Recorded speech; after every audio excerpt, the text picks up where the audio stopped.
You ever been walking down Venice Boardwalk and decide to visit the skate park, and there you see sick-looking dudes doing awesome tricks on their four-wheeled transportation devices, aka skateboards? Well, you're not alone. I've been there. I've been you before. Little 10-year-old me going to the beach, thinking I'm just going there to play in the water, do some football, some other lame sports. But I decided to visit the skate park, and there I see the real cool guys doing really cool things.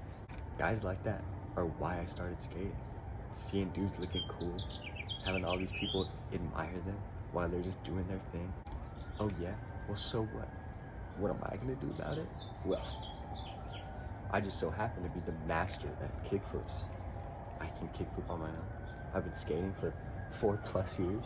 I'm clearly wearing skater clothes, beanie in the spring, baggy t-shirt, corduroy pants. It's all there. Plus I've got the clips to prove it. Like this one. And this one. Or this one. Now do you get it? The kickflip master is trying to show you something very valuable in your life. I've devised a 3-step process to get you doing kickflips in no time. So you can go to Venice and you can skate just like the cool dudes there. Step number 1, foot positioning. Now, for the sake of demonstration, I've got my trusty dusty skate shoes on, and my hands will be acting as feet. So, the top of the skateboard. This is the nose, and here's the tail. For the front foot positioning, it should be positioned at about a 45-degree angle, just below the front bolts. And foot positioning in skateboarding is very subjective, so it all depends on the person. So once you get comfortable riding the skateboard, that's something you'll also develop on your own. For the back foot positioning, I'm gonna flip it around. This will be the tail. What you want is your foot to be totally sideways, and for the ball of your foot to be right in the center of the tail. It's a little bit hard to see, but this is the center of the tail. You want the ball of your foot to be right in the center, and this will optimize the pop that you get whenever you jump up in step 2. Now, the foot positioning is the foundation of the kickflip, and the pop could be considered the most important part. That's where all the trick happens. So, when you're popping, since you already have your feet positioned correctly, 45-degree angle here, back foot in the center, what you want to do is you bend down, and as you're coming up to jump, so bend down, and as you're coming up, you pop down with this foot, and that'll give you lift up here on the nose.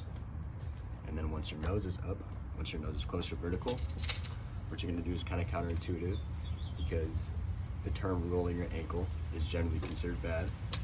But what you want to do is roll your ankle up towards the nose, and then keep pulling your knee forward. And then once you reach the edge of the nose, you flick. That's where the term flick comes from, because you're flicking your ankle past the nose. So you bring your knee forward, and then once your toe gets towards the edge of the nose, then you flick it off. And what that flick is gonna do is, since you brought your front foot up to the nose, it's gonna level out the board, and that flick is what's gonna action the board to turn on this axis and actually rotate for the kickflip.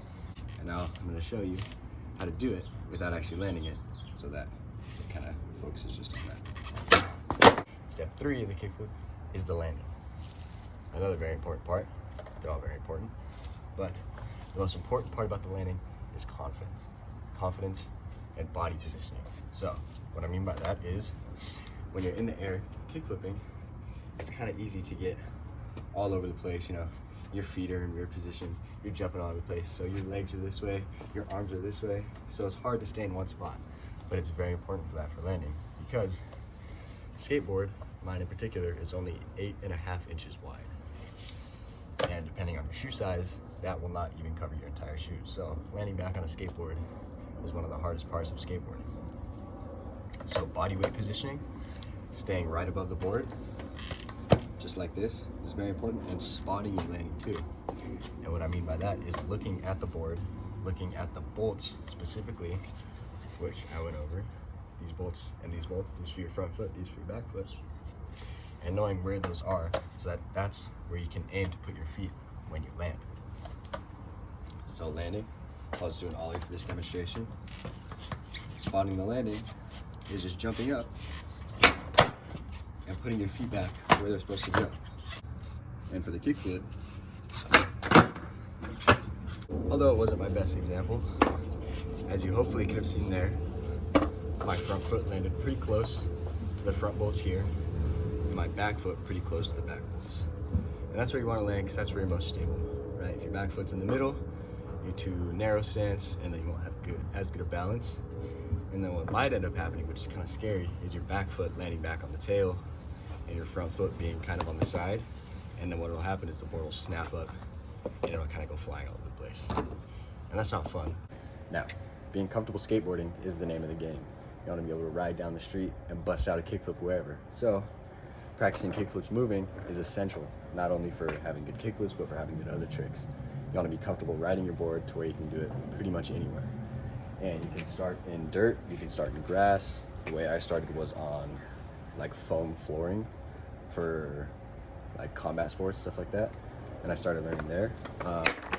You can make what's called a carpet board and just take the trucks and wheels off and just have the deck. And then it's less risk of landing primo, which is landing on the board sideways. And there's a lot of ways to make kickflips easier for yourself as long as you follow these steps. So, the 3 main steps to having a good kickflip are the foot positioning, the pop, and the landing. And a little side step, which I think is the most important thing, is being confident and having fun. Having fun is what skateboarding is all about. That's why I love skateboarding. There's no rules, there's no one to tell you how to do it. Just do it how you like it. Develop your own style, get comfortable skateboarding, get comfortable doing kickflips, and you'll have them in no time.